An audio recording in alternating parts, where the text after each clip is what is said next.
welcome to Jill's Sandwich Shop, where everything served is related. Today is an extra special episode.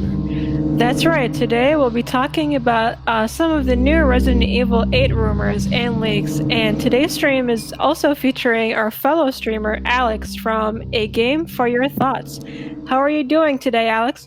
I'm doing so great. Thank you so much for having me on today. Absolutely. It's great to have you on. I'm glad you're able to make it out for this. And you hyped to talk about these updates we've been hearing about? I know that today's actually the first time you're getting to hear that before we're getting ready for this podcast. Yeah, I'm super stoked. This is all new stuff for me, so I'm excited to hear some new stuff. So let's dive right in. Awesome. So briefly, tell us a little bit about yourself, just so the listeners can get to know a little bit more about you before we jump into these new Resident Evil details. Well, great. So hi, I'm Alex. I run A Game For Your Thoughts. I have a YouTube channel where I do game reviews, let's plays, and other awesome gaming content. I'm also over at Twitch at twitch.tv where twitch.tv/GameForYourThoughts where I stream a bunch of different things. So yeah, that's kind of what I'm up to. Just rocking it. Yeah, absolutely. You have an awesome channel. I'm watching A Game For Your Thoughts all the time, and it is always great entertainment. He keeps up with all the listeners and followers that are just interacting with the channel. It's always a good time watching him play. What's that one game you're playing? That Russian Jump Force, something like that? Yeah, so I've been playing a game called Soviet Jump Game. There you go. Yeah, it's tons of fun. It's a free battle royale platformer, and I love it.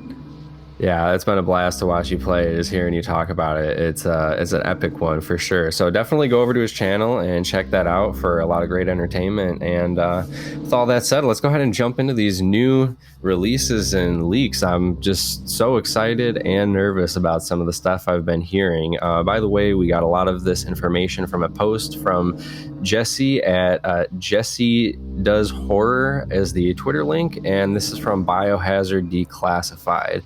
So some of the new information is on the enemies. SK, you want to jump into some of that?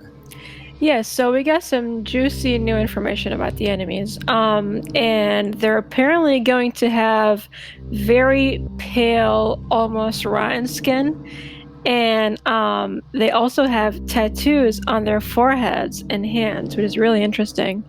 And it was reported that they might have armor, but it can be shot off by us. And some of these enemies can also carry daggers, swords, axes, and even spears. And some enemies in the village don't have weapons, but they can still jump, grab, and bite you, similar to the Resident Evil 3 enemies. That's intense. Sorry? I said that's intense. That's a lot going on there with these new enemies. It sounded a bit like Resident Evil 6, but enemies are a little bit more messed up, huh? Yeah, and one of the enemies, one of them that has a sword, can actually do a special attack and can instantly behead Ethan. Can't wait for that. I know, and this information only applies to the air quotes normal enemy types in this news leak, not about the werewolf-like creatures that we saw in the trailer. Huh, that's interesting. And I feel like those pale heads are definitely remnant from like the Resident Evil 2, Resident Evil 3 enemies. So I'm like curious how they're going to play into here, if you absolutely need the Magnum to fight them, or if they're going to be a little bit easier to defeat in this one. Yeah, it's interesting you say that, because like reading through a lot of this information and hearing what you're saying, I actually got a lot of like Resident Evil 4 feelings from that, like the enemy types you saw in Resident Evil 4, where you have like the cultist members that are carrying like the maces and the shields and things like that. And so seeing through that, it definitely seems like this is going to have a lot of Resident Evil 4 inspired themes and characters. Yeah, it's definitely feeling that way, especially with the beheading thing too. I mean, that's, the chainsaw guy right there for you. You wait one wrong moment and he's taking your head off. So I'm guessing maybe this new beast type will be a replacement for the chainsaw character. That would be interesting. Another thing I'm wondering about is it just gonna be one werewolf character, or is it gonna be a bunch of them? True. Yeah. Is that like one enemy, or is it like a bunch of people that have like turned or something? I know. I hope it's just one, because I can't imagine being chased by like 5 of them throughout the game. Oh my god, that'd be brutal. That'd be way too No much. thanks. I'll pass. I'm playing through Code Veronica again though, and it's really surprising me seeing that whatever those like stretchy arm enemies are, I can't remember what they're called, but I forgot just how many of those things pop up, and they take so much ammunition. Like, that was just such a mind-numbingly difficult game. It's still one of the only Resident Evils that I haven't beaten yet, because I always run out of ammunition or health for one of the final boss fights, and I just can't finish it. Yeah, and I would be really interested to see what they do with these werewolf-like things, if it's going to be like a main boss thing, kind of similar to the Tyrant in RE2, where it's kind of a reoccurring thing that keeps showing up and it keeps causing problems, or if it will be something similar to those stretchy arm things from Code Veronica, or even Dr. Salvador from RE4, where at first they are this very intimidating thing, but by the end of the game you're fighting multiple iterations of this thing and big groups of enemies, Very true.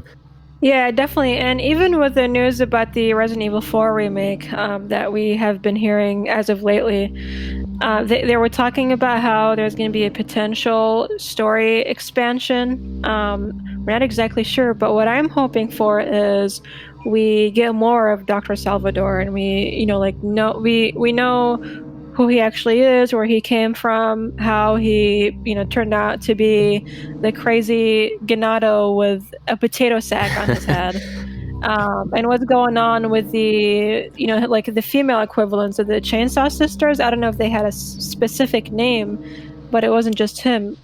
Yeah, and it's interesting too, because there are like enemies in some of the newer ones where they're kind of similar too in their own ways. I mean, Revelations have those like very odd regenerator type monster things that have like the blade arm things going on. They can attack you that way. There's also the enemies like that were at the end of Resident Evil 5 that were the beasts that had the axes and everything, like those big axes, and they would try to decapitate you. So I mean, we have a lot of variations of it in different games, and some of them it's been a repeating person, but some of them it's a lot of different versions of the same type of enemy that can do that. So I'm curious if it's going to be just one enemy or multiple different beast types like you guys are also mentioning.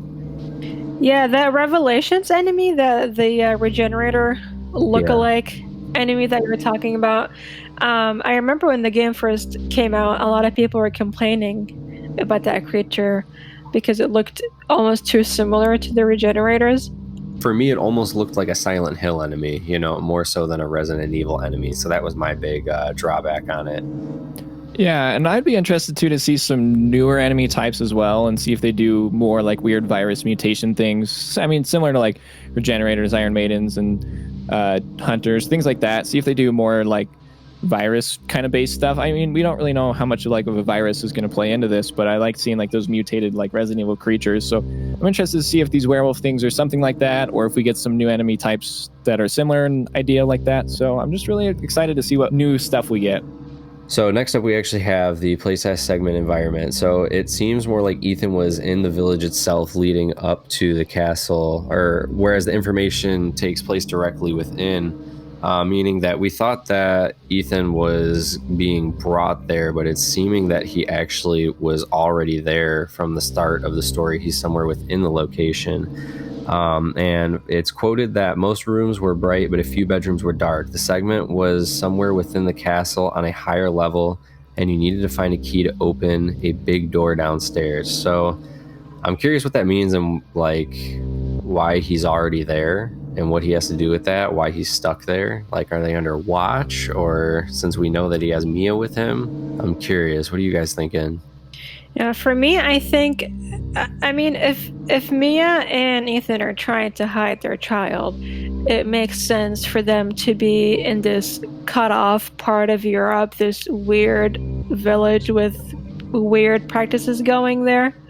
It seems like maybe they were thinking of having a place where nobody would think they would go there, or they would, settle down there. But I mean, some of the news even mentioned how the villagers stated that someone rich came to the village a long time ago, and since then everything changed. Now we don't really have any further information about who that rich person is, but they could have came there before Ethan, and they maybe somehow managed to convince Ethan and his family to come back to the village. This is true. Yeah, one thought I had with what you said is maybe, and I mean, this is totally just rumors and theories, what if Ethan went to this village and it was fine and normal, like maybe they're hiding from something, or they're, trying to hide whatever they're hiding, and this village was fine and normal, but then something occurs, something happens that causes Chris to come to this location, and then this series of events happen. Something like that could be an interesting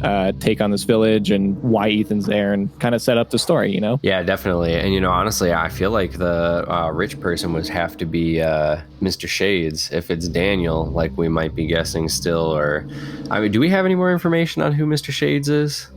So my next theory about who that person with the shades is, and I know you're not the biggest fan of this theory, Taicho, but I really think it could be Louise from Resident Evil 4. Oh, yeah. Okay, so, oh, man. Yeah. It would be interesting if it is. I don't know how I'd feel about it being Louise. I don't know. I'm so iffy on it, but I mean, hey, who knows? If he survived that, give him some props for me, because that'd be pretty epic to make it out of that. He got shivved pretty hard. That's the only evidence against him being there, though. That he got penetrated by Sadler and he died right there. But we don't know.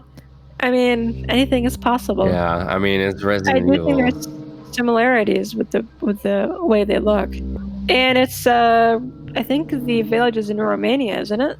Somewhere in Romania. They're saying something like around that area. So I mean, hey, it's possible. I mean, so many people get infected or change and mutate in those moments in these games. So who knows? Maybe he just ended up mutating or something, or ended up injecting himself to survive, or maybe he got brought in as another experiment. Who knows? Umbrella's up to some weird stuff. So I mean, I'd like it if it's Daniel, though. That guy's an interesting villain. I loved playing against him on Resident Evil Resistance. Yeah, he's definitely one of the more epic ones. Interesting personality. I mean, I definitely think he's the one who purchased the village. What are you thinking, Alex? Who you think is running this village? You know what? I'm thinking about this, hearing you guys talking and thinking and coming up with these theories. I'm like, oh, it could be this person. It could be this person. And I really like the ideas of bringing older characters back into this new iteration of Resident Evil with this, with this story they're going. But I also would like to see some really interesting new characters as well. I like your guys' theories and ideas, and I could really see any of them working out. And we have no clue. But I think if we got some really cool new characters as well, I think that would be great. Kind of introduce these new waves of Resident Evil villains, Resident Evil just characters, So you think it's going to be somebody new brought into the mix? I'm kind of hoping so. I think that would be really neat to see someone new. But I think you guys are onto something with your few ideas. Honestly, I mean, I can totally dig it being somebody new. We have gotten a lot of new bosses. I mean, do you even consider Daniel new, or would you consider that recycled? Yeah, how do you feel about Daniel? Oh, I don't know, because I think they could definitely expand on him a bit more and make him way more interesting and make it a very good character. It's hard to say, because if they do it right, if they can bring Daniel back and make it a very awesome and interesting, bring it back in the right way, it could be very, very cool, and I think that would be great to see. But if we got this new character that was just as great as some of these older Resident Evil characters that we know and love, I think that would be awesome. I mean, you guys have kind of talked about someone to kind of replace Wesker, and what if this character is that? Yeah. Daniel would be the perfect replacement to Wesker. He's so sassy with his French accent. We need it to happen. It could be fun. It would be fun. I'm curious if Alex is going to end up in this one. But then they were saying that all right, so that's going to lead into the next part. We'll actually have you go ahead and read this part for us, Alex, because this can maybe help us lean a little bit more into who the possibilities of who these people are at the moment, because after it's read again, I'm kind of confused when they refer to the witch, if that's talking about the main one that we see or what's going on with. Yeah, so from this resource you guys have presented me with, it says that it talks about this boss fight that the playtesters experienced, and it goes along with the witch that we've kind of been speculating about, talking about, and you guys have talked about before, kind of some theories and ideas of who this witch is. And it refers to her as Olga from the reference, and kind of talks a little bit about this boss fight. And it sounds very similar to our Mariette friend from Resident Evil 7. So it says they open the door, and there's this lady in black named Olga, and she releases a swarm of insects, and it starts this stealth-like section where you have to avoid being seen, and she's just kind of taunting you and cackling at you. It's very, very witch-like. And so you have to use fire and your weapons to defeat Olga, and she transforms per Resident Evil fashion. Can't have a Resident Evil boss without a transformation, and just all this black goo, insects, and just kind of like this weird transformation. And then from what this says, the demo ends after the fight. So yeah, so that's some interesting information that we're getting there. I mean, it sounds almost exactly like our Resident Evil 7 fight, and I know I wanted to have you read that because I know you mentioned that you really did enjoy Resident Evil 7. So I'm curious, what are your feelings on that after you got to read that? So I was really interested to read that because the whole time I was reading it, all I could think about was that fight from Resident Evil 7. It just sounded so familiar and not the right way for me. I feel like that if what we're reading is like actually what's going to happen, I kind of don't want that to happen. I kind of want to see something new, use some new ideas instead of fire and insects, something we've already seen from Resident Evil 7. So I don't know. I'm kind of hoping they do something different than what I'm reading here. I hope this is not what we're going to get, to be honest. And my main question is, how the hell do insects relate to witchcraft? I just don't understand the connection between the two. And the spider-like legs, like I feel like they're going 3 different directions. Witchcraft, insects, and arachnids. I know. It's honestly what has me the most confused about what is Resident Evil 8. Like, how is this a Resident Evil title? And I felt bad because I was actually on one of our friends' streams yesterday, Umbrella Gibson, and he's excited for Resident Evil 8, but I was a little bit more down on it because I'm like, Resident Evil 9, defeat Dracula. Like, I just, what's next? You know, Castlevania. We've got witches and werewolves, and like, you know, I felt bad because like I admitted to him, like, you know, I'm excited for this as a game, but what does any of this stuff have to do with Resident Evil? And that's really what I'm just like needing to find out. And it's hard to be excited for it as a Resident Evil right now because the biggest answers that we need to even make it feel legitimate as a Resident Evil are what we're lacking, I feel like. It's interesting you say that because I remember playing, when I very first played Resident Evil 7, which actually was not too long ago, I jumped onto the Resident Evil 7 van not too long ago. And when I very first played it, it was a very different Resident Evil game. But the thing that got me the most was thinking, yeah, like, how is this a Resident Evil game? How's this going to tie in? And it's like, what direction is this going to go to make it feel like a Resident Evil game? And the story, when I think about the story, it was interesting, and I like the ideas that they did with it, but it didn't ever feel like a Resident Evil game in the story. The gameplay is what made Resident Evil 7 feel like a Resident Evil game to me. Like, I remember those first moments down in like the butcher room and the boiler room, when you're in the first house, and it felt like a Resident Evil game, and that's what really got me with Resident Evil 7. But like, thinking story-wise and looking to Resident Evil 8, I just have no idea what direction they're going to go, and if they're going to try to bring more elements from previous Resident Evil games into that to kind of tie Ethan into the Resident Evil lore, besides Chris showing up at the end and being like, hey, what's up? Yeah. You know? So I'm just really interested to see what Resident Evil 8 can do to make it a Resident Evil game, besides having Resident Evil gameplay, you know? Definitely. You know, it's interesting because a few months ago, I think it was a couple weeks before we got the Resident Evil 8 trailer, and in one of our episodes, me and Taicho were discussing how the news from, you know, different leaks and different websites talking about this new Resident Evil game that's going to be set in a village. And I remember we were convinced that this is just a leak from the Resident Evil 4 remake. And we were like, there is no way this is going to be, you know, news correlated to Resident Evil 8. Yeah. Remember that? Yeah.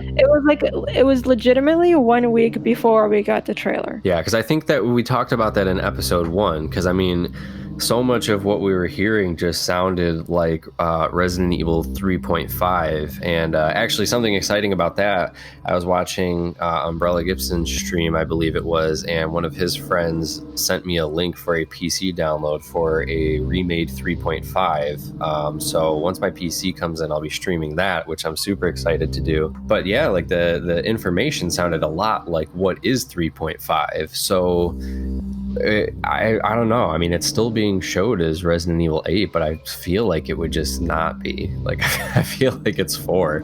I feel like it's the 4 remake and Chris shows up for some reason, but Ethan's there, so I don't know. It just all feels so wrong. Yeah, and even there's a lot of confusion about the title name too, because I remember I read something about how the developers came out and said, oh, we want this to be specifically known as Resident Evil Village, not Resident Evil 8. So almost like Resident Evil, 7.5 in a way. It's just a continuation to the Ethan story. But I've seen a lot of other people say, oh, no, this is just a misunderstanding because of the translation. They still want it to be Resident Evil. It's still the next main title. They just want it to be called Resident Evil Village. But it is technically still Resident Evil 8. Well, some interesting information I found out recently was apparently this was actually originally planned to be a Revelations 3.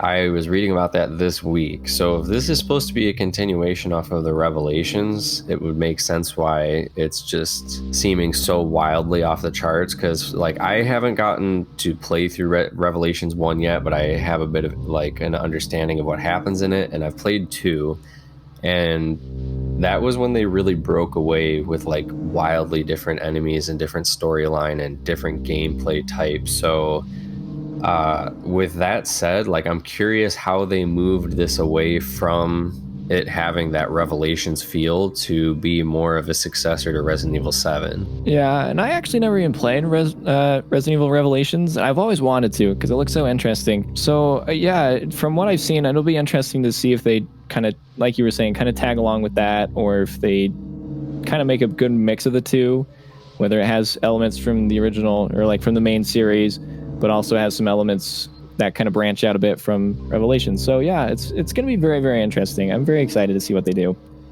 Yeah, it's definitely got a lot of different directions that it can go from all of the stories it has to stem from at this point. I mean, there are a few different spots where things are just left kind of open to go like from there, and then with how everything is resetting, I mean, they were saying all of the remakes are a new line of their own like canon universe. So I'm curious like how they're going to keep us interested while keeping us away from the new remakes as well. Would you guys like a Revelations 3? I don't know. I mean, it's always cool to have an extra Resident Evil game to play, but all these games have just been straying so far from what like we've known as Resident Evil. Like, I don't know. I've been happy to be getting back to zombies. Yeah, and I was really hoping to kind of get you guys to talk about this, but I would be really interested to see a remake of the original Resident Evil in kind of the vein of these recent remakes we've got. I love the original Resident Evil. It's my favorite out of all of them. And I was kind of bummed that they kind of just skipped over it. So I'm really hoping they kind of go back to that and redo it in that third-person perspective. But also I'm worried that it would ruin what made the original Resident Evil so different and stand out. So I would like to see kind of basically anything new, but that's the one I'm really crossing my fingers and really hoping we get at some point in time. You actually have like a big smile on my face from hearing that right now, because it's funny. It's funny you mentioned that, man, because they've got I feel like they haven't gone at it because they have the HD remake that came out for the GameCube, and then they redid it on PS3 and then PS4. So I feel like they're like, oh, what if we've already pushed that one too much? But man, no, I totally agree with you. And I'm hyped to hear you say that because, dude, if they added more zombies in, especially, like if they made that feel more realistic, like that there were actually a bunch of scientists living here and working on this, and you're getting this from a third-person perspective, those corridors, there's so many turns, it's gonna be terrifying. Like, I would, oh man, I would love it. Honestly, because they remade it with better graphics, as much as I still love that like the HD remake, I feel like the fixed cameras in some spots almost took away the horror aspect, like from not getting to just turn the corner and see it. Like some of the enemies attack you after you run around the corner and you don't see it, and you jump and you're like, oh, I just took some damage, that sucks. But at the same time, it's like, well, if I'm not really seeing what's going on, is it really that terrifying? You know? And I'm glad you said something about like the tight corridors and stuff, because I think that map would benefit so well from a different perspective. But also, I don't want it to ruin like the spirit of what made that game so interesting, you know? Yeah. But I feel like a remade version, it would still be scary. It would still be tense. Have the same kind of ammo system and just the way the inventory runs like that. I mean, it would play very similar to Resident Evil 2, and I'm assuming 3. I still haven't played 3 yet. But I would just really love to see that house remade in that way and experiencing it in a different perspective than what we've played 1,000 times. I mean, I play that game like once a week, and it's just like, I know that house so well, and it'd be so cool to see a different perspective and even get a little bit more of like some world building and story with it from seeing it from a different angle. Yeah, and honestly, those enemies are made to like be seen head on. Like that snake would be way more terrifying head on. The sharks would be more terrifying head on. Tyrant would be more terrifying head on. What do you think, SK? Sorry, we just went ham on that. What do you think? I'm just so hyped about this. I was really hoping to get you guys. I feel you with that. Unfortunately, I never got the chance to play that game, so I can't relate to everything you're saying. But what I'm gonna say is, I wish they would remake it so I can get like at least a sense of what it was like. Yeah, and you know, my stomach and my heart kind of dropped when you said that you never played that game. I was kind of like, oh, you poor soul. Yeah, it's such a good one. So good. Yeah, all of them are. The original, let's see, like I have the original disc from before Director's Cut came out, and I prefer that one the most. I love the original PS1 non-Director's Cut version the most. Like, there's just something about it. I don't know. I like that version a lot. Then I would put the HD remake, then PS1 Director's Cut. I kind of didn't like. I didn't like the addition of Lisa. I really still don't know how to feel about it. You are the first person I've ever heard say that. That is really interesting. So please explain yourself. So getting that remake was like the first thing that was ever like, hey, we're remaking an old game and popping up those graphics for you. And I was really excited about that. And like, at the age that I was at, it just left a really weird impression on me because there were so many things that were changed about the game. And that was when I kind of learned how games can let you down in ways from them being revamped, because like I didn't like how certain rooms got changed, but I also did really love the game. But Lisa, like that fact that they added a completely new boss in and like worked around the entire mansion to like add areas for her, I was just iffy about it. I don't know, like they just changed. That was to put it in perspective, Resident Evil 1 for the longest time, the PlayStation 1 Resident Evil 1 game, I mean, that's one of the very first games I ever played, like, as a kid. Like, I didn't know what I was doing. My cousin and I were young. We were, like, 3 and 4 when that game came out. But we would literally just, like, mess around with it, and we'd get eaten all the time. But, like, I had exposure to that game, like, as one of the first games alongside Super Nintendo stuff. So, to see like one of my very first and favorite childhood games changed so drastically, I still don't know how to feel about it. You know what I mean? Like, it's just so different from what my first impression of video games ever was. That is so understandable, and I can definitely see where you're coming from. But yeah, it's interesting to hear you say that, because I can totally I see where you're coming from, and I've never had that experience myself. But I think that game, they changed it for me. I felt like they changed it for the better, because they expanded upon the lore and the story and made Lisa such a tragic character that I really enjoyed seeing kind of something really kind of weirdly relatable, but very dark and awesome. And so, yeah, it was really cool. But I totally see where you're coming from. and it's super understandable. I will say I did enjoy it because, I mean, like, don't get me wrong, the character that they added that from, there are notes from him in the original version still as well. You know, like that scientist that she's the daughter of, like, he writes, I think, a letter to his wife or something. You find, I believe, in the room where you get the shield, the other part of the shield that you put over the fireplace. So, like, he's in there. So that's why I don't entirely dismiss it. It's just, for me, I love it. It's just so weird having my first ever, like, big favorite game change so much. So that's why it'll always sit a little rocky with me. But I do super enjoy how they added that in, and you get to see truly, like, how brutal Umbrella is and how far they're willing to go. Like, it really put a new level of that horror perspective into things for the time that they were re-releasing the game. For sure. But anyways, I didn't mean to get us totally off the rails, but I was really hoping to talk about that. That was epic. So we can focus back up and keep talking about the newer stuff, but I was really hoping to get you guys off on that one. But SK, go ahead and read it out. I enjoyed listening to that. I couldn't relate, but well, we'll get you on that one soon. One day I'll get to play the game, and then I'll tell you my true thoughts about it. How about that? I'll send you over a copy for PlayStation. Yes, I can't wait. Make it happen. Hell yeah, we'll get that going on the stream. It's required. Well, that'll be new streams coming up. Stay posted for Twitch. We're gonna have SK playing Resident Evil 1 HD remake for the first time. Yes, please. Oh, I'd love to see that. Can I go off a quick another tangent? Go for it. Absolutely. Based off of what you just said. So you just said seeing her experience that game for the first time, and I think about this all the time. Any single time I play a Resident Evil game for the first time, I enjoy the very first time I play a Resident Evil game because you will never experience it the same way again. You think about that very first time you played Resident Evil 2 and having Mr. X chasing you around, or solving a puzzle and playing that original HD remake and fighting against Dion and the Tyrant and seeing that twist of Wesker being the bad guy.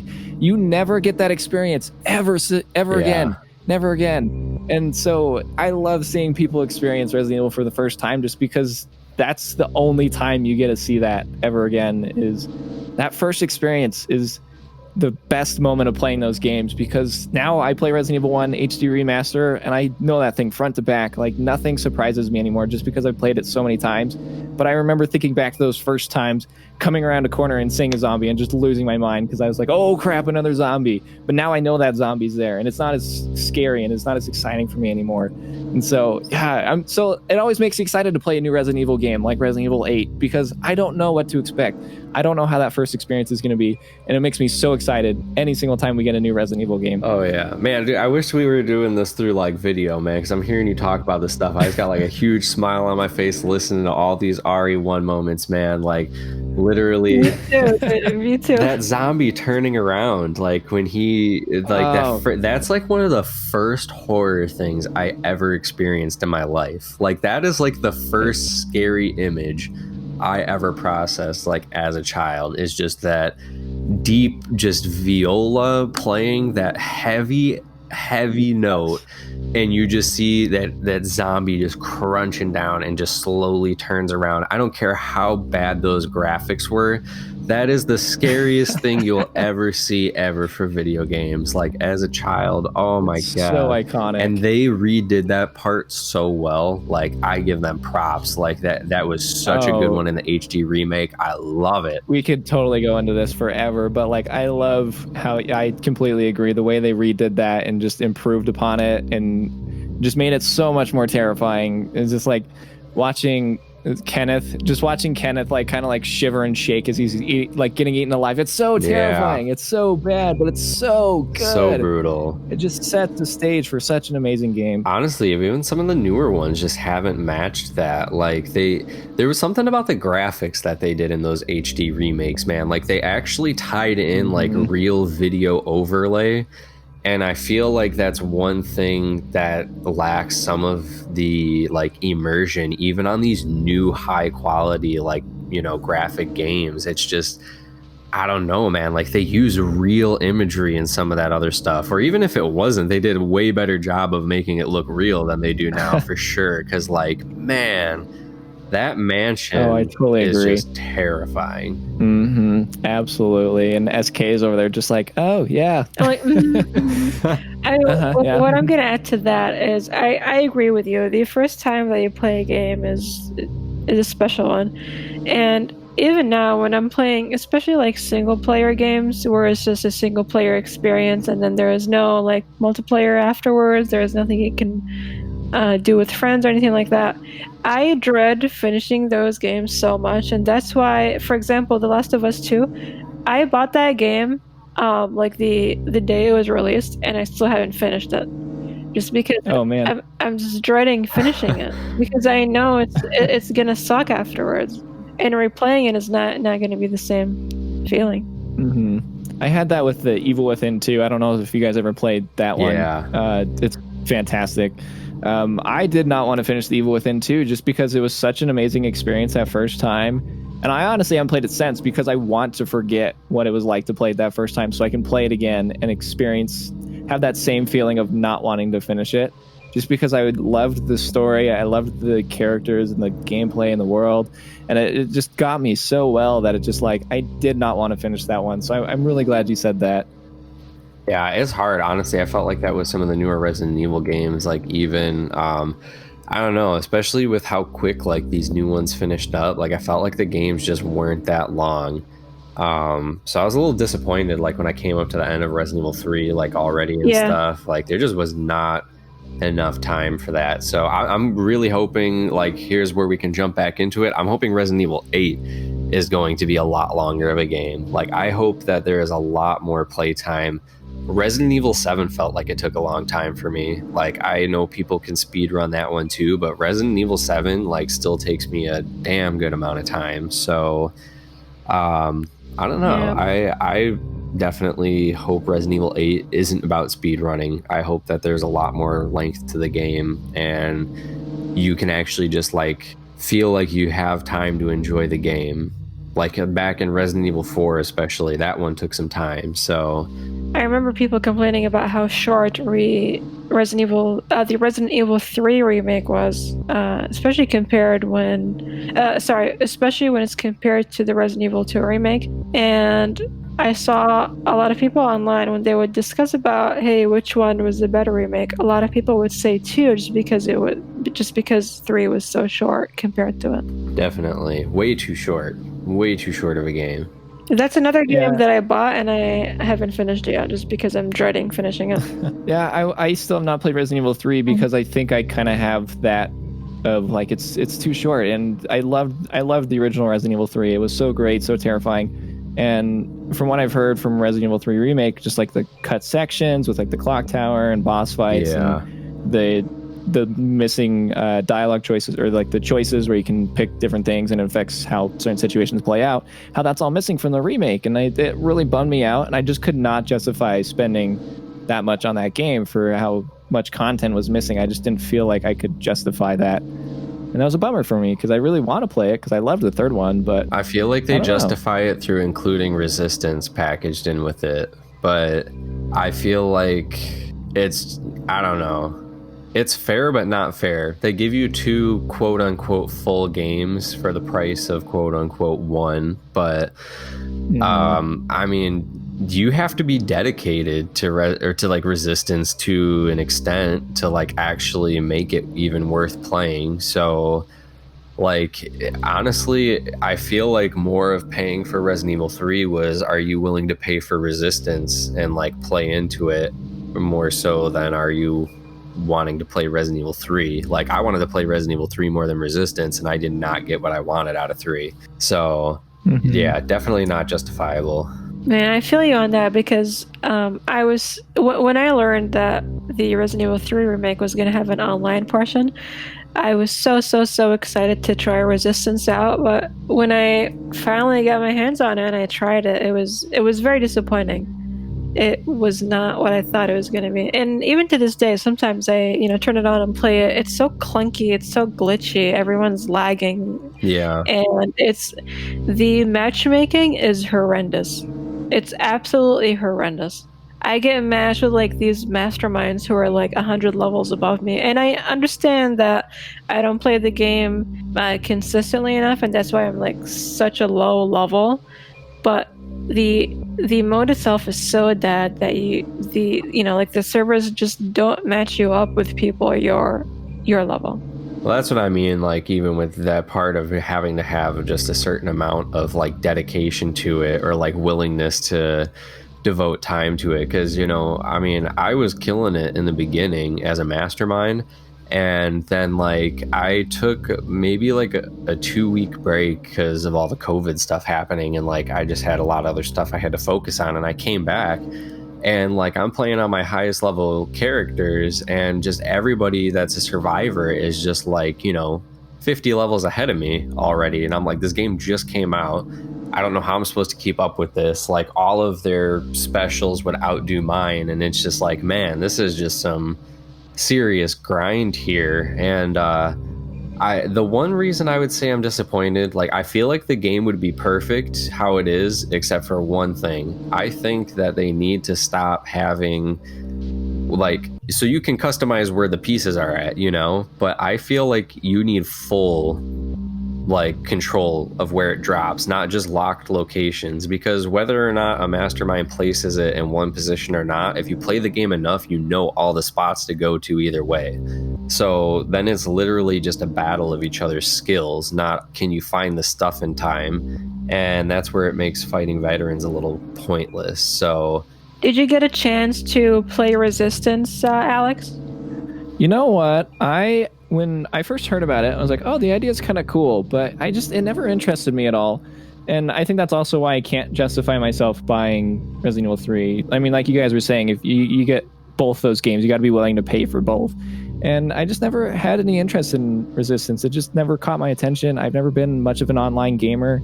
And so, like, for me, it was like just Resident Evil 3. And so I just could never justify spending that extra money to get Resistance, just because it never interested me. And from what it sounds like, it doesn't seem like it would interest me anyways, That's fair. I was hoping it would be more like Resident Evil Outbreak, to be honest. I want to be able to like run through with people against zombies again, like trying to complete an objective. And then like, dude, it was so cool how you could turn into a zombie too. Like, I want to do that. That was great. We need a remake of Outbreak series. There you go.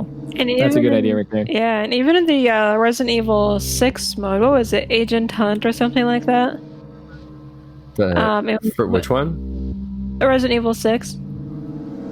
It was like like Agent Hunt mode, where you could go into other players' worlds and then be like a creature and do annoying things to players. But the negative part was everyone was lagging, and like a zombie would jump, like a human controlled zombie would jump, the next thing you'd see they're on your body and they're killing you.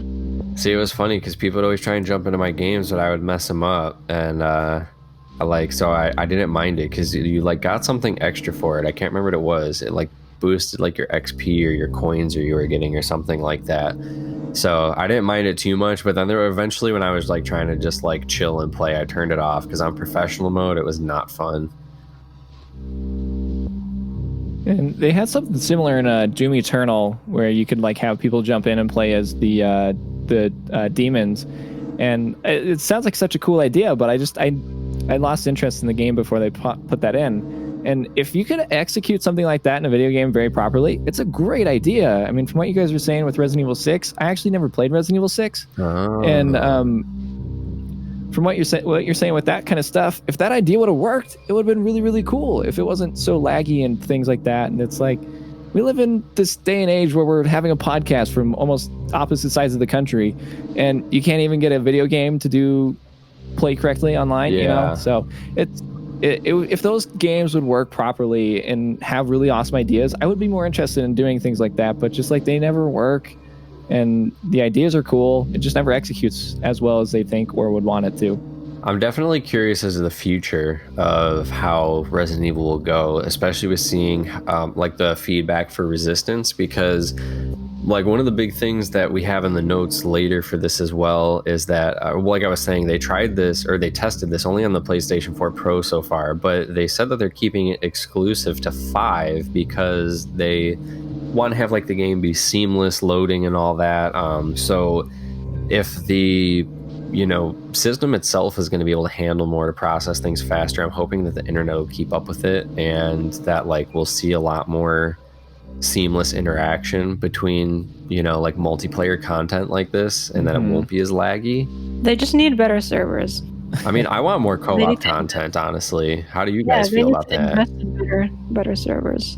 Yeah, couch co-op was the best. I don't feel like you ever get the same gaming experience as you did like when you were a kid. I think back to playing like GameCube and PlayStation 2 and like plugging in a second controller and have my buddies come over and we'd sit there and play together. Like, I never do that anymore because it's not an option anymore. It's very rarely do you get couch co-op. The most recent example I can think of this is Wolfenstein Youngblood. That game would have been perfect for couch co-op, but it just wasn't there.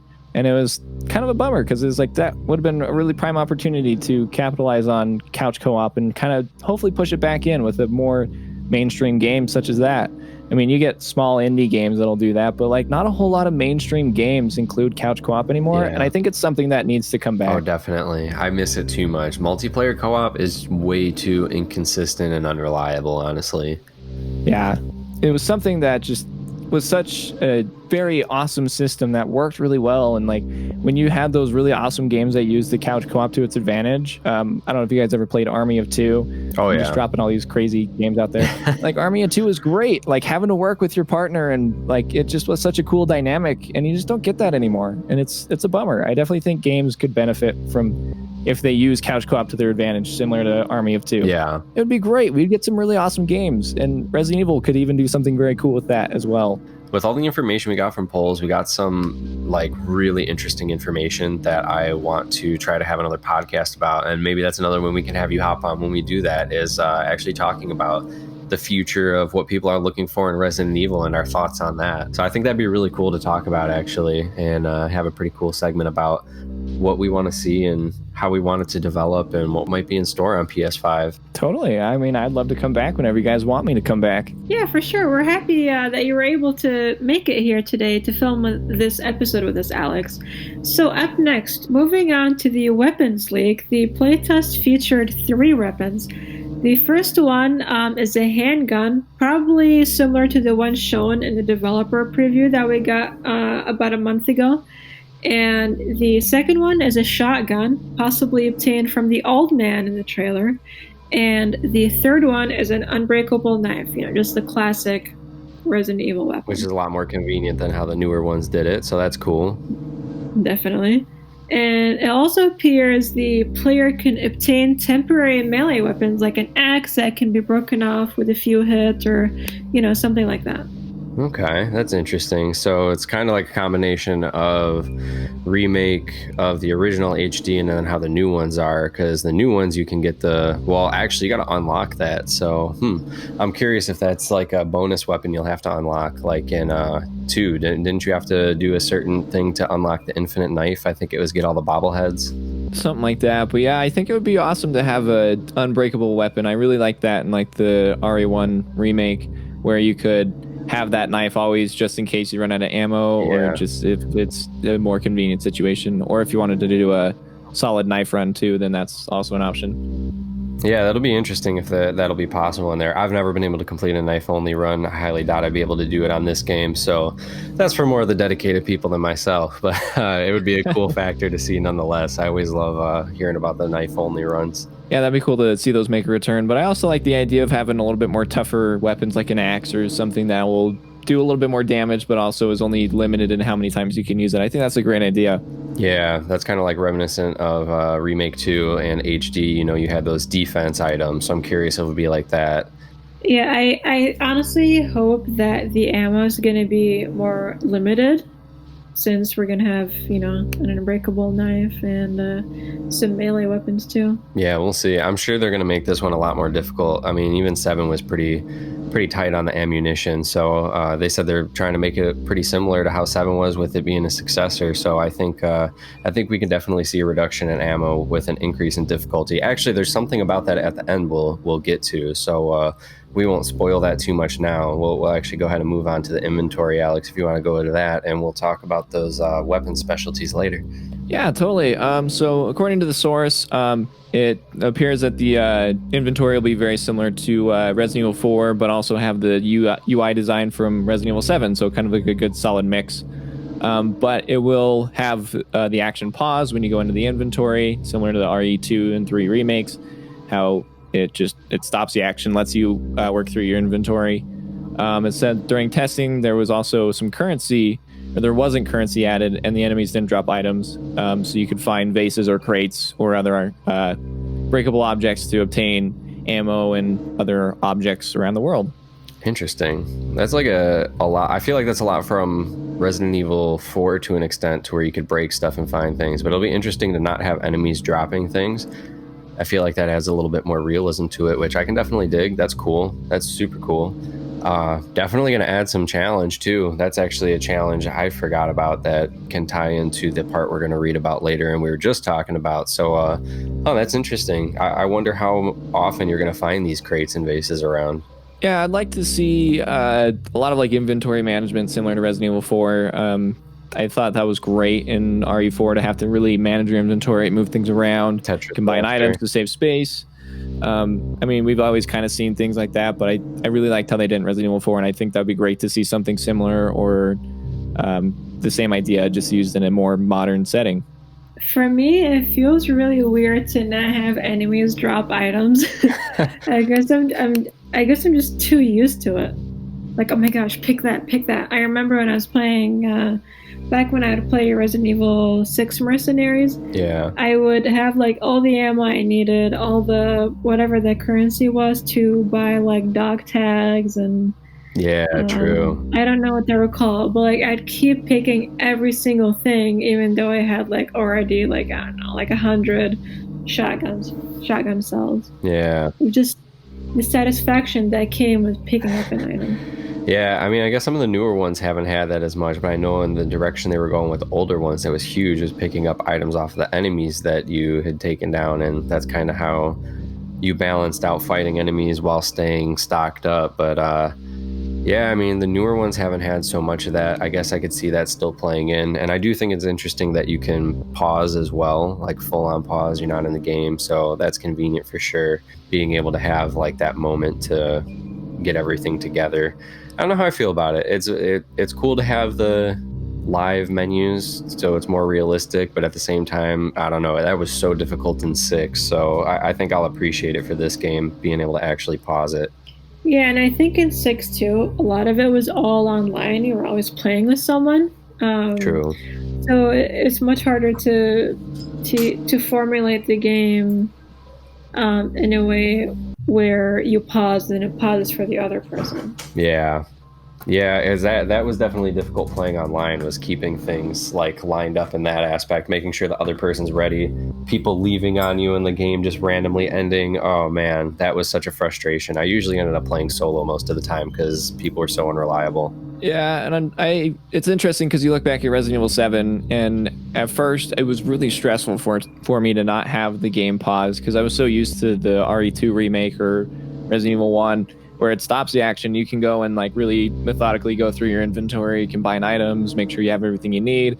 Or you'd approach a situation and you're like, oh, I need this specific item, or it'd be good to have these ready to go when needed. Mm-hmm. And so when you got into Resident Evil 7 and I was fighting a boss and I was like, oh, I need to make some herbs, but it didn't stop the action. It was always right there. It was cool. At first, it was really stressful. I was like, I don't know if I like this, but the more I played it, the more I liked how much kind of tension it built. Yeah. Of like having to be prepared or being unprepared in a bad moment and things like that. So, I mean, I would honestly be cool either way. If it does pause and lets you go through the inventory, I think that's great. But also keeping the action going is very stressful, and it does build some great tension. So either way, I would totally be cool with either one, honestly.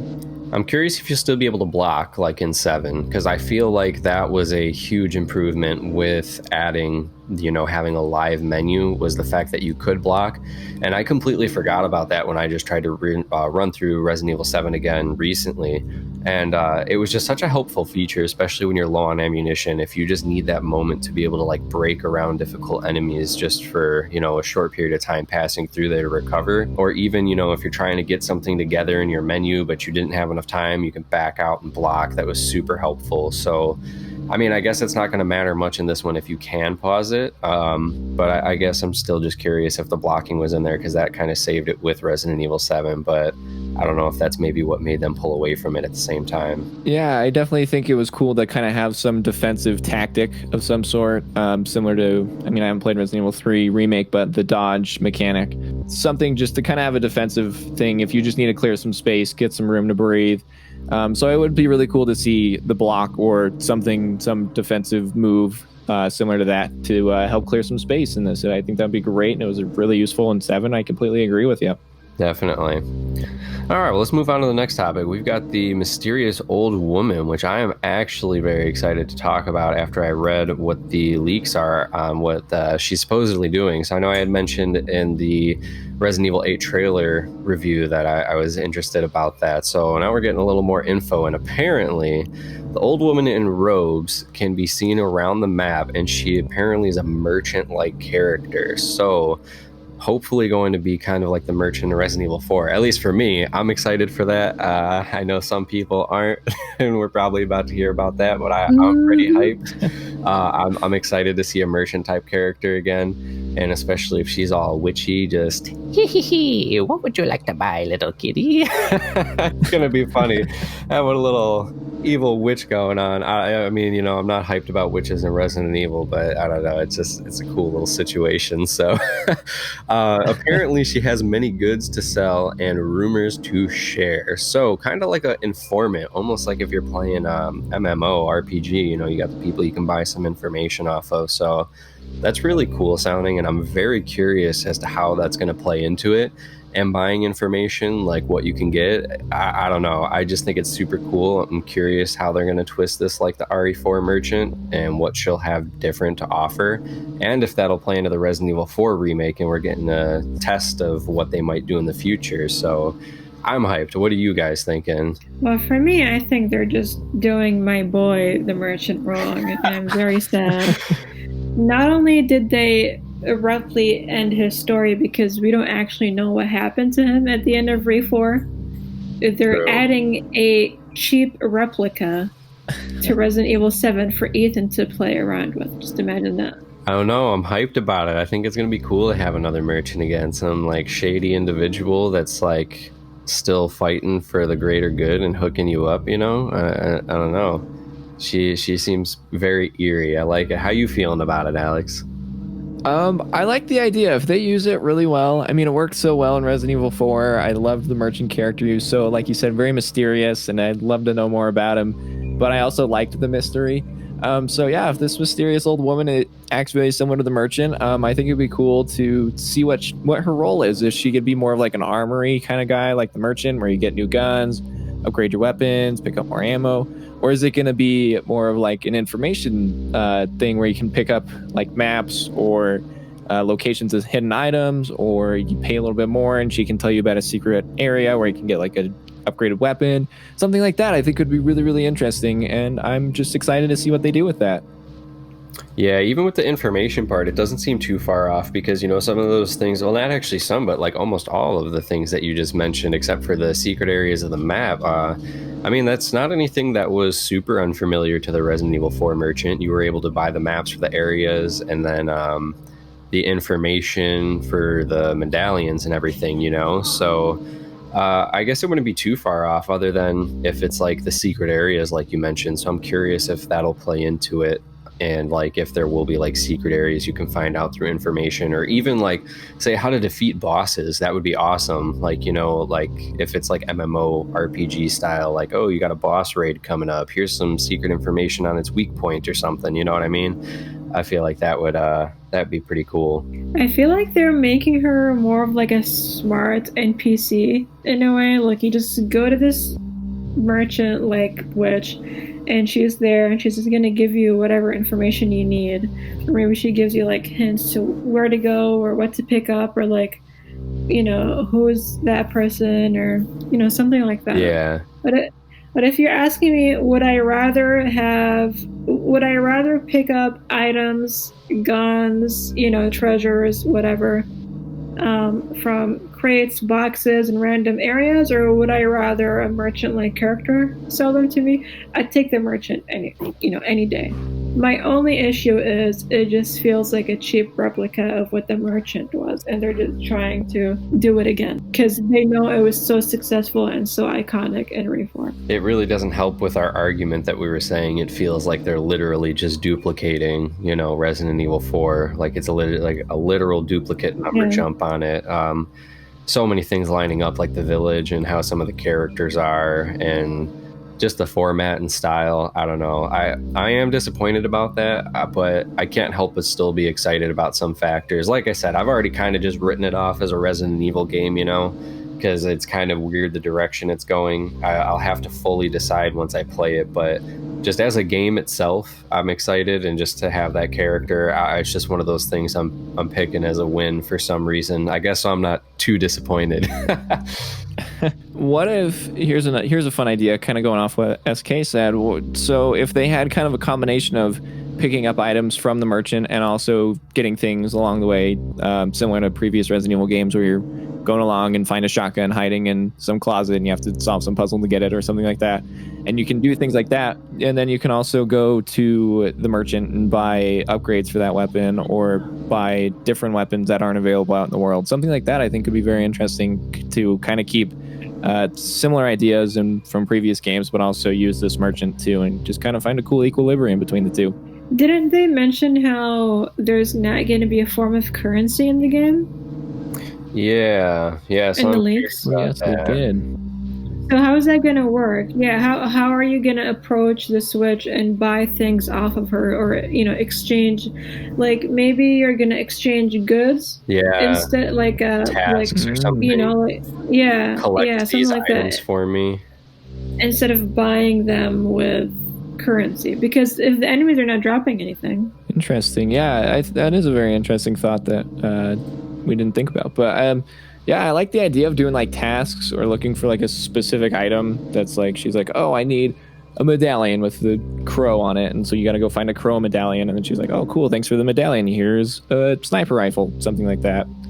I think that'd be really cool. Yeah, and I mean, if they're witches too, I'd be curious if it's like, oh, I need this for, you know, something I'm trying to take care of, like collect like 3 rabbit's feet is some ridiculous example. I mean, hey, who knows? Maybe it is rabbit's feet. I have no clue, but I mean, it wouldn't be too far off considering they seem to be around some sort of ritualistic idea. So maybe you have to get things for her to make the items for you. You know, maybe you're not like a typical RPG character leveling up your crafting skills, but rather you bring your things to her to craft for you, like healing items or something like that. This is turning into like Skyrim or something. She's a smith. Skyrim evil. Ooh, I like that. That's a good crossover. Yeah. Evil of the Skyrim residents. Oh yeah. It's a crossover you know you didn't want. You knew you didn't want it, but now you need it, so make it happen. Let's get it. I'm waiting. Hell yeah. All right, well, we got some other miscellaneous awesome information to hand down, or quote unquote awesome, I'll put it. We'll decide as we go through. But you want to go ahead and get us started on that, SK? Yeah, so it seems during the playtest, many things were still getting shifted around, which matches the rumors. Some of the rumors that we got from Aesthetic Gamer, aka Dusk Golem, and they say the game is still a work in progress with a lot of placeholders being used.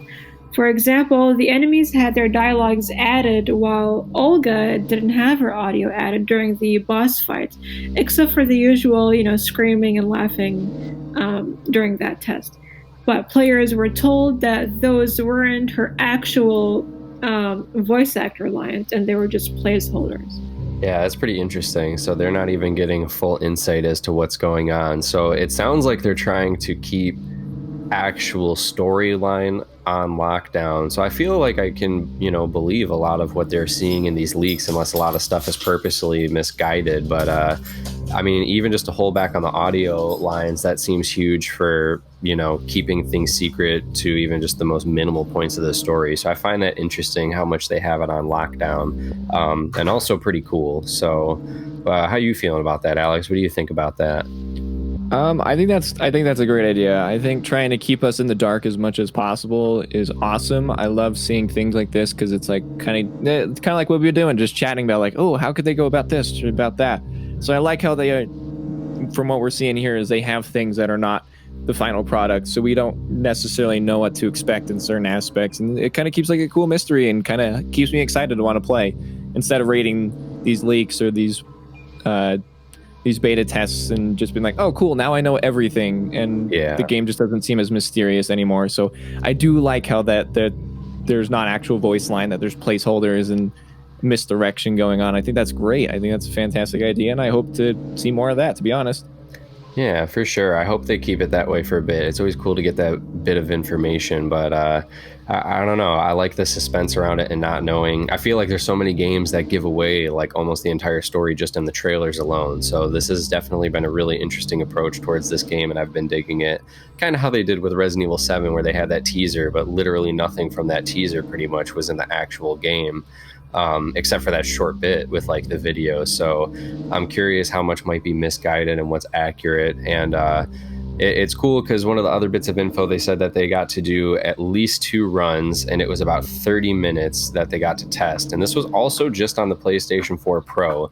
They said that this game is not coming to current consoles. It will be next gen exclusive. So the fact that they're doing this on PlayStation 4 Pro with so many things hidden, and it's not even hitting its maximum potential as well. I'm so curious about it, and I don't know. I don't know how I feel about the game, but I really like the way they're approaching it so far. I think for me, I would have liked it if it was also for the PS4. I know they might run into some, problems like the engine or their graphics and,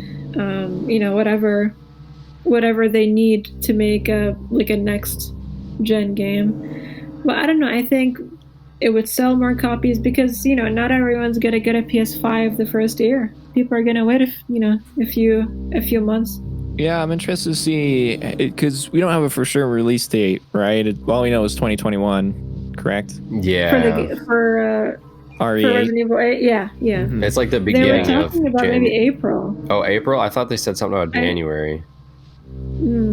Yeah, either way, whenever we get it, if we get it closer to the beginning of the console releases, like January, February, I think if the PS4 can handle it, I honestly think having it on both generations would be not a bad idea.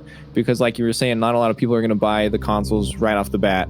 But if we can get it later in 2021, when the consoles had some time to come out and there's a little bit more incentive to buy one, I think that'd be a fantastic idea to have it be just PlayStation 5 if it's going to be coming later in the year. Yeah, I agree with that, but I think looking at it from like a marketing perspective, it does suck if you're going to release it to both consoles and kind of divide your audience in a way.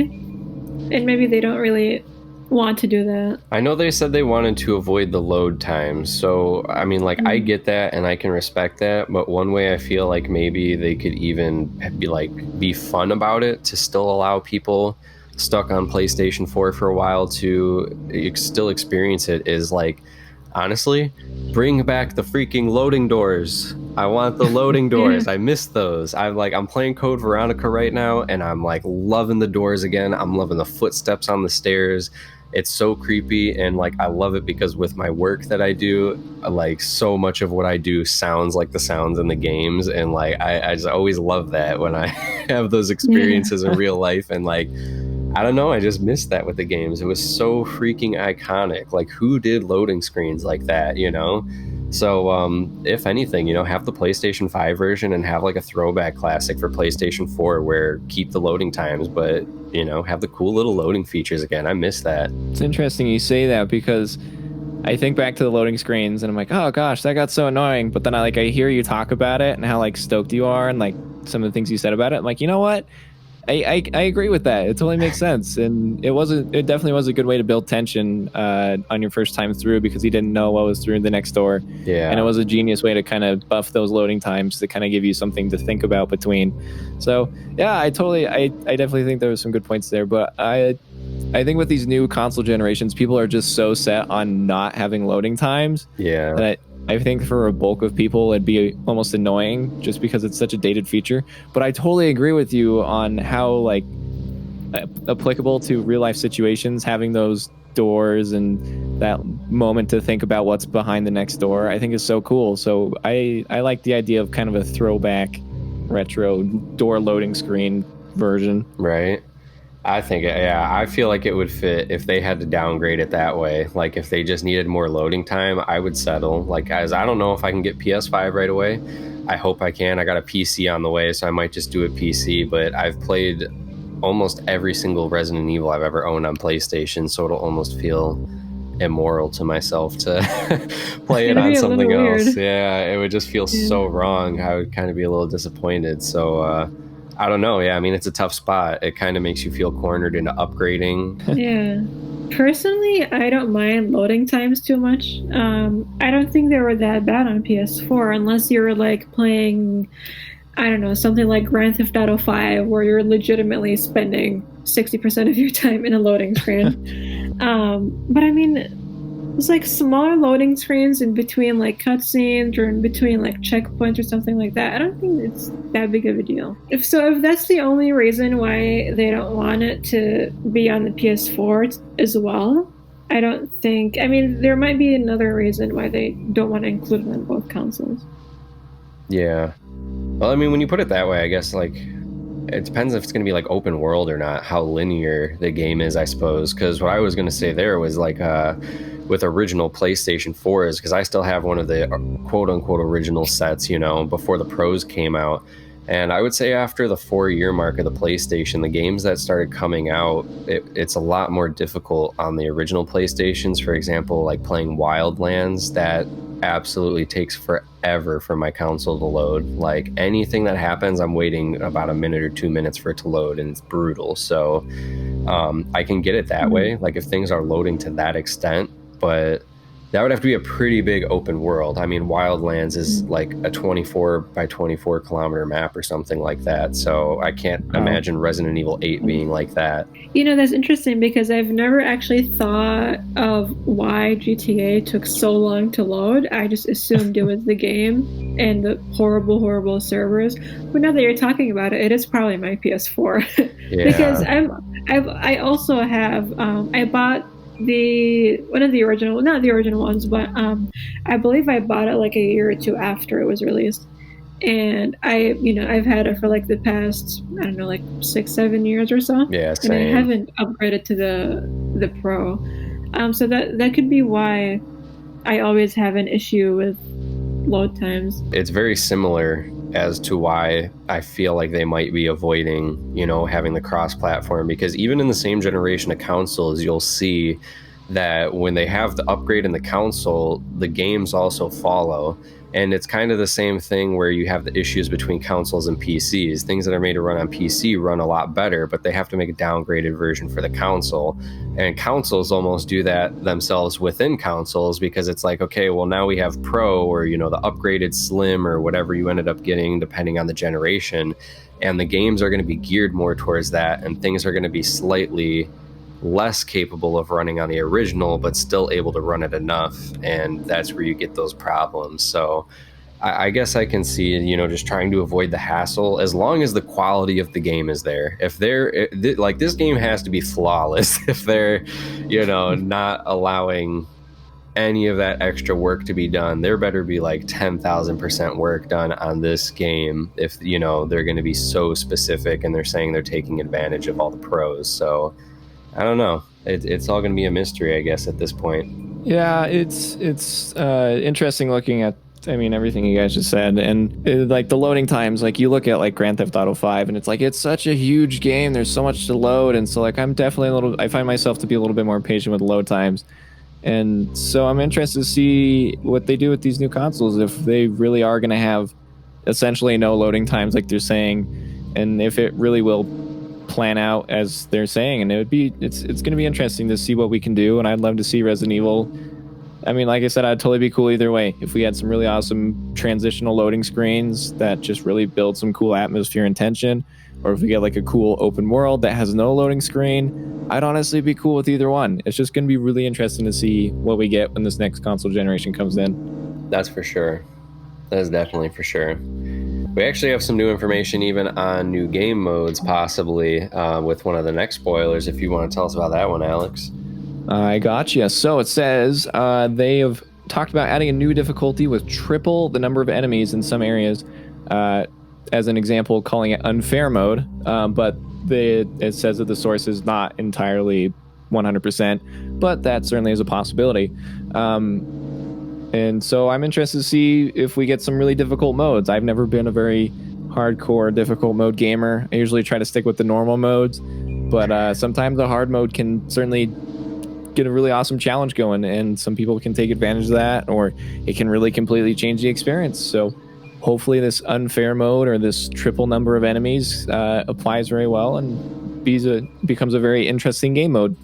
You know, you say you stick with the normal game modes, but I watched you playing that fourth Survivor the other day, and you seem to be having some fun, my man. So I think this might be a mode for you. Oh, I don't know. That was a whole new experience for me. So I don't know. Maybe I'll give it a shot. I'll see what I can do. It was fun. No, it was fun watching you play that one, though. You actually did surprisingly well for how difficult that was, and you haven't played it before. Like, that was a really good run on that second one for sure. So, yeah, I'm curious about it. It'd be worth a shot. How do you feel about that, SK? You think you'd be into trying to get at that mode, or?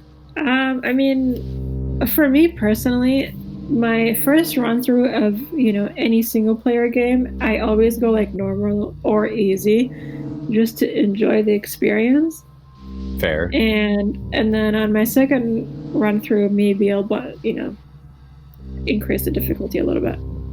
Fair enough. I mean, don't make fun of me, but the last single player game I played was The Last of Us 2, and I went on the very light difficulty, and it's just so fun. It's fun though. Like, it's scrubby, but it's fun. Listen, I won't make fun of you, but you sound like a complete scrub.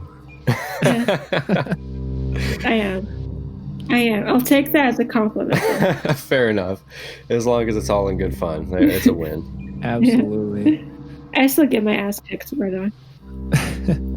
You got to take it easy in moments when you can. Sometimes it's good to get that feel. Games. Yeah, like you got to get the feel of it sometimes. Like, Resident Evil's known for its crazy, tedious moments. So I can't deny that it is great to try and get that regular playthrough understanding. I made the mistake of trying my first playthrough of Resident Evil 2 on hardcore, and I had to start the whole game over again because I couldn't finish it. So it's not like it's the wrong choice to start on the easy mode. Well, you play games like Sekiro and you're like, I wish this had an easy mode. True. But when you beat that game, it feels so good. You're like, I just did the most impossible thing ever, and it's so satisfying. So hopefully, and Resident Evil always has been good at this, by rewarding the player very well with some awesome bonuses for completing the harder difficulties and things like that. So Very hopefully true. in this one, we get some very cool bonuses for taking on that extra difficulty. Yeah. You know what I would like for like a difficulty system for a future Resident Evil game? Are you guys familiar with the difficulty systems in like Bloodborne or like any Soulsborne game, where every time you beat it, it gets harder and harder and harder, and it just doesn't stop. So like adaptive AI. Yeah. You want adaptive AI going on. That would be interesting. That would add a whole other fear factor. Right, so you would finish the first round, and then the next round would be New Game Plus, and then after that it would be New Game Plus Plus, and then New Game Plus Plus Plus, and then you just, go on from there. Yeah. But your character, like you always have to, your level goes down to 0 or whatever it is, that you start with, or like, you don't get all the good weapons or all the good upgrades and things like that. But the enemies, they can one-shot you because it's just so hard. Got you. So you don't want the carryover gear. You want to refresh and it gets harder. That'd be interesting. Complete refresh. That would really cool. test you. That would really freaking test you. Can you improve your same run every time starting from like the same start point? Very interesting. I'd rather that than just adding another difficulty level, the unfair one. That makes me a little scared, seeing as to how difficult they've made some of the Resident Evil games. I don't know how much I want that AI to adapt my gameplay. That's a little horrifying. No, but that's actually awesome. I dig that. It's such a frightening challenge. It'd be really cool to see. It would be very daring for sure, and like push hardcore Resident Evil fans to the maximum limit and see what like they're really capable of. Yeah, agreed. It would be very cool to see some very impressive runs and see what people can do with the very difficults and just seeing what people can handle. I don't think I can handle it, but I would be very impressed to see someone go to New Game plus or something like that. So, Alex, in a year, you're going to be streaming Resident Evil 8 walkthrough, New Game plus. That's going to be your title. We're going to have to start using the power 2 signs. It's going to be plus to the power of 250. Oh my gosh, that would not be me. I don't think I'd be able to adapt 250 times to a difficulty, that's for sure. No, I'd be like Resident Evil 8, playthrough 120, difficulty very, very easy. My soul is gone at this point. Uh-huh.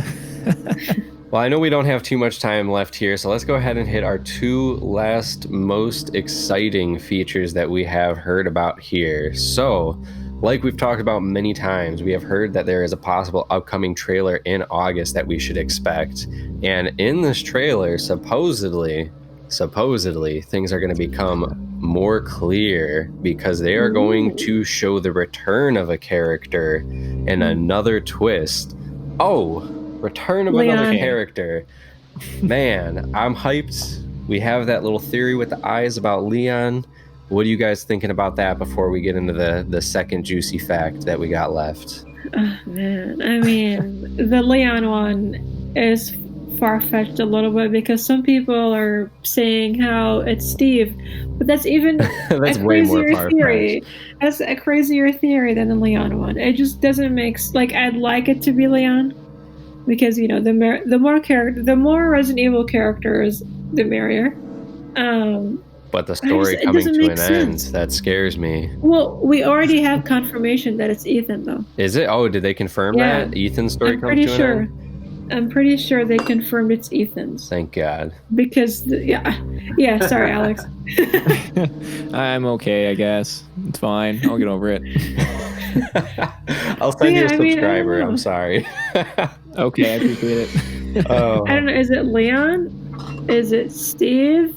Is it, I don't know, like, a lot of people think it could be related to Chris in terms of, like, being Claire or something, or how, some people are speculating that Barry's going to be in it, or Barry the whole thing is the with skinny Natalia. ninja guy. Yeah, dude, probably. Or, like, Natalia Corda or something like that. Yeah. She's, her whole storyline is related to Alex. And they said it was supposed to be a Revelations 3, so I guess since in Revelations 2 it was Alex and that character, sorry, I just completely spaced on her name there. Yeah, if either of them are brought back, it would totally be a follow-up. Not Moira, the little girl. You just said her name a moment ago. I can't remember what it is. Oh, Natalia. Yeah, Natalia. I mean, if they're brought back in, I guess technically it could clear up the story from the Revelations, but they said it's not a Revelations now, so I don't know. Yeah. I'm curious. I mean, there is this theory about how, like, the witches are Alex, Wesker, Moira, Claire. Yeah, we were talking about that too. People can get really fun with their theories, but I mean, the faces, the face models look pretty similar to them. Listen, we all know the returning character is Volcano Wesker. That's confirmed. We already know that. Oh my God, he's gonna take out the village. The ending of the game is a twist where the Volcano Wesker just bursts through the ground and then they're running away from the volcano. I would love that. God, Chris please. sacrifices himself to defeat Volcano Wesker. Please, that makes Capcom. so much sense. I hope they listen to this and implement that last second. I will accept a 6-month delay on the release of Resident Evil 8 if they finish the game off with Volcano Wesker. And then it'll get put on the list for the worst video game ending ever. No. This is the end of the series. Resident Evil No More. We end it with Volcano Wesker. Secret ending that you didn't know. Oh yeah, there God. you go. There's the good ending and the bad ending, and the good ending is Volcano Wesker. The bad ending is Resident Evil continuing on to 9. Oh no, I don't. Ethan lives happily ever after. Yeah. Bad ending. Forever ending. Ethan and Resident Evil, bad ending. I'd be okay with that. And you know, this'll make it all the more disgusting is the second factor, the last thing that we have to talk about that I'm excited about and we mentioned in a previous podcast. So it is said VR will be coming to Resident Evil Village. It's confirmed it will happen, like I was talking about before, we were hoping for, but they're waiting for Sony to announce it. So that also plays in what I was saying before. I think that Sony is going to release a new VR. So they're going to wait to talk about that until the new Sony VR is coming out. That's my speculation. But playing it in VR will make it all the more horrifying if they tell me Ethan is forever Resident Evil's new character. How are you guys feeling about the VR? Are you hyped for that? I think VR was a great idea for Resident Evil. I never actually played it. I don't own a VR headset, but it seems like if there's a reason to get one, it definitely was for Resident Evil 7. And I think if they do something very cool with the PlayStation 5 VR, I think Resident Evil 8 would be a great place to start, get people to buy it. And so if they do anything awesome, I will certainly keep my eyes out for it, but I can't make any promises on spending $700 on VR headset and then another $600 on a console and then $120 on a collector's edition Resident Evil 8. So I might need to take out mortgage on my house. Oh man. For me, I also haven't played the Resident Evil 7 VR version. But I mean, I'd love to play it one day. I think it would be cool, definitely, to have it in VR. I played through my first run through of Resident Evil 7 in VR, and I had a blast with that. It was terrifying. To be honest, I don't think I would have been as terrified of Resident Evil 7 if it wasn't in VR. Like, there were just so many moments that were literally built for it, like stuff that was in your face, you know? I mean, like, especially even the chainsaw scene in Resident Evil 7, you know, when I play that as just a regular game, it makes me a little uncomfortable. But like when I played it in VR, my stomach just felt sick. I'm like, oh my God, I am losing my freaking arm right now. Like it scares you for a second, you know, like it takes a moment for your brain to actually disassociate from it. And I think it's really cool. So it just depends on how well they implement it, like between playing in VR and non-VR, for sure. Yeah, I think they did a great job with the Resident Evil 7 VR too. So I think the 8 one is just going to be even better, way better. Sounds like we need to get a GoFundMe going so we can all get VR to hang out together. We'll just get one VR and then we'll all just fly and meet up and we'll all beat Resident Evil together. That sounds fantastic. I'm okay with that. I am totally down. The ultimate Re-8 adventure. Yes. Well, that's about all of our leaks for today. If there's anything else you guys want to go over, I'd be happy to talk about it now. But other than that, that's everything. And I'm pretty excited about all of it. What's your guys' summary for the thoughts on that? I'm very excited too. I mean, you know, other than the Ethan stuff and the merchant, everything else is pretty... It's exciting, and I can't wait for the August update too. Hopefully, we're gonna get it soon because we're already, you know, August 5th or so. Yeah. Hopefully, it'll be in the beginning part of August as opposed to the later part. Hopefully. Yeah. How about you, Alex? How are you feeling about it? I'm feeling pretty good. I'm really excited for this game. Like I said, I really enjoyed Resident Evil 7, so I'm excited to see how they build upon the mechanics they introduced with that. I really enjoyed the first-person perspective, so I hope they do some really cool stuff with that and get some really terrifying moments. I love some really awesome, just in-your-face moments that are just so terrifying, like the intro sequence in Resident Evil 7. I thought it was great. I'd love to see something cool and new using that same feeling of just not feeling comfortable playing a game. And I think that's what I want. And I'm just very excited to see once we finally get the game in our hands and get to experience it, see what the story is all about, see what direction they're going to go in, and just hopefully get some super solid Resident Evil gameplay that will just be tons of fun. Definitely. I can agree with all of that. It was all really awesome news to hear, like from my side, honestly. And you guys know I've been iffy on Resident Evil 8 so far, but all this new information, I don't know, it definitely has me excited. So I think there is a lot to look forward to, and we will definitely be having another episode when more content is released. Sorry, this one was a little bit delayed, had to get some new stuff set up, but we're going to be bringing you more consistent content. And thank you again so much, Alex, for coming on here.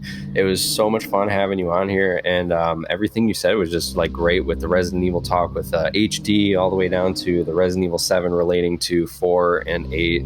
It was so much fun, and we want to have you on again sometime. I love that. Definitely. Thank you so much. Oh, go ahead, SK. I totally didn't mean to cut you off. I was going to say, it's been a pleasure to have you on the show, and I had a lot of fun filming this. Yes, thank you guys so much. I really do appreciate it. This was tons of fun. I love coming on and chatting Resident Evil anywhere, and this is the place to do it. I just want to picture one day that we're in like an actual place called Jill's Sandwich Shop, eating sandwiches, talking about Resident Evil. One day we'll get there. I would love that.